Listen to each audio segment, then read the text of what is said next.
চলতি সপ্তাহে গুরুত্বপূর্ণ তিনটি কূটনৈতিক আয়োজন হয় তুরস্কে। ইউক্রেন রাশিয়া যুদ্ধবিরতি আলোচনা, ইরান যুক্তরাষ্ট্র পরমাণু আলোচনা আর ন্যাটো পররাষ্ট্রমন্ত্রীদের সম্মেলন। এত গুরুত্বপূর্ণ উচ্চ পর্যায়ের বৈঠক তুরস্কেই হওয়ার বিষয়টি কাকতালীয় নয়। বিশ্লেষকরা বলছেন, তুরস্ক এখন দৃঢ় মধ্যস্থতাকারী হিসেবে বিশ্বের বিভিন্ন ইস্যুতে জায়গা করে নিয়েছে। গেল এক দশক ধরে তুরস্ক দাঁড়িপাল্লায় নিত্যপণ্য মাপার মতো করেই ভারসাম্য রক্ষা করে চলেছে পূর্ব আর পশ্চিমে। ভৌগোলিক আর রাজনৈতিক অবস্থান থেকে কাজ করছে মধ্যস্থতাকারী হিসেবে। এক সপ্তাহে তিনটি কূটনৈতিক বৈঠক প্রমাণ করে আঙ্কারার ভৌগোলিক গুরুত্ব। বিশ্বব্যাপী এই দেশ পরিচিতি পেয়েছে আস্থার প্রতীক হিসেবে। সংবাদ মাধ্যম টিআরটির বিশ্লেষণ বলছে, মূলত করোনা মহামারীর সময় থেকে দেশে দেশে এই আস্থা তৈরি করেছে তুরস্ক। সেই সংকটের সময় দেশে দেশে চিকিৎসা সেবা সামগ্রী পাঠিয়েছে আঙ্কারা।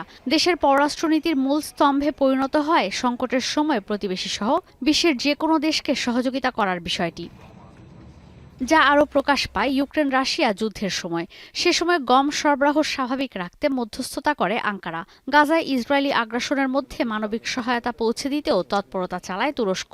আন্তর্জাতিক অঙ্গনে গাজার পক্ষে দাঁড়ায় আঙ্কারা। একই কূটনীতি তুরস্ক অব্যাহত রাখে সিরিয়া, লিবিয়া, কারাবাখ সংকটেও। এমন করেই আন্তর্জাতিক অঙ্গনে বাড়ছে তুরস্কের প্রভাব। আন্তর্জাতিক বৈরিতায় প্রতিষ্ঠিত হয়েছে দেশের শক্তিশালী পররাষ্ট্রনীতি। চলতি সপ্তাহে ইউক্রেন রাশিয়া বৈঠক প্রমাণ করে, এমন এক সংঘাতের সমাধানে মধ্যস্থতার চেষ্টা করছে তুরস্ক, যে সংকটের ৩ বছর ধরে কোনো সুরাহা হচ্ছে না।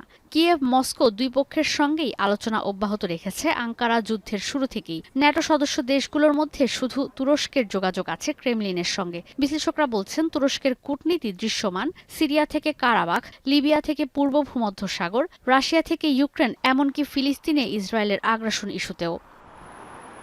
শুরু থেকেই তুরস্ক খোলাখুলি আলোচনা, স্বচ্ছ আর দায়িত্বশীল অবস্থান করে রাখায় সব দেশই দিয়েছে ইতিবাচক সাড়া। তুরস্কের মধ্যস্থতায় ছিল না দরজার পেছনের রাজনীতি কিংবা গোপন কোনো আলোচ্যসূচি, যে কারণে বিশ্বের বহুমুখী সংকটে তুরস্ক অর্জন করেছে বিশ্বস্ততা। যদি ইউক্রেনে ৩০ দিনের যুদ্ধবিরতি কার্যকর হয় ২০২২ সালের শস্য চুক্তির পর, এটাই হবে তুরস্কের সবচেয়ে যুগান্তকারী অর্জন। ন্যাটোর সঙ্গে নানা ইস্যুতে টানাপোড়েন থাকলেও আন্তালিয়ায় চলতি সপ্তাহে আয়োজিত ন্যাটো পররাষ্ট্রমন্ত্রীদের সম্মেলন প্রমাণ করে, উত্তর আটলান্টিক প্রতিরক্ষা জোটেও আঙ্কারার প্রভাব চোখে পড়ার মতোই। কারণ একদিকে ন্যাটো সদস্য দেশ, অন্যদিকে রাশিয়া, ইরান আর চীনের সঙ্গেও কূটনৈতিক সম্পর্ক ইতিবাচক তুরস্কের। যুক্তরাষ্ট্র ইরান পরমাণু আলোচনাও আঙ্কারার বড় অর্জন। যেখানে ওয়াশিংটন তেহরান কিংবা ইরান ইসরায়েল এক টেবিলে বসতেই নারাজ, সেখানে তাদের মধ্যে কূটনৈতিক তৎপরতা চালাচ্ছে তুরস্ক। এখানে রয়েছে প্রেসিডেন্ট রিসেপ তাইয়েপ এরদোয়ানের নিজের স্বার্থ। ইরান, সিরিয়া, ইরাক ৩ দেশই তুরস্কের প্রতিবেশী, কিন্তু সংঘাতের হটস্পট। এই অঞ্চলের শান্তি বজায় রাখা তুরস্কের নিরাপত্তা আর অর্থনৈতিক উন্নয়নের জন্য জরুরি।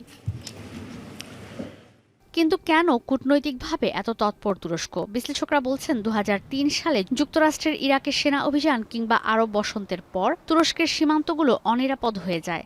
আশপাশের অঞ্চল, মধ্যপ্রাচ্য, এমনকি পুরো বিশ্বে সংঘাত কমিয়ে আনতেই কূটনৈতিক তৎপরতা চালিয়ে যাচ্ছে তুরস্ক।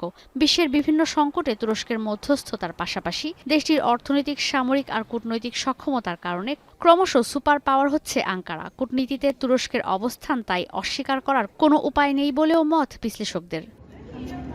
ঈশিতা ব্রহ্ম, এখন বিশ্ব। শাইনি চুলে এখন হবে সব হেয়ারস্টাইল। সিল্কোর দ্বিগুণ শাইনি চুল প্রতিদিন।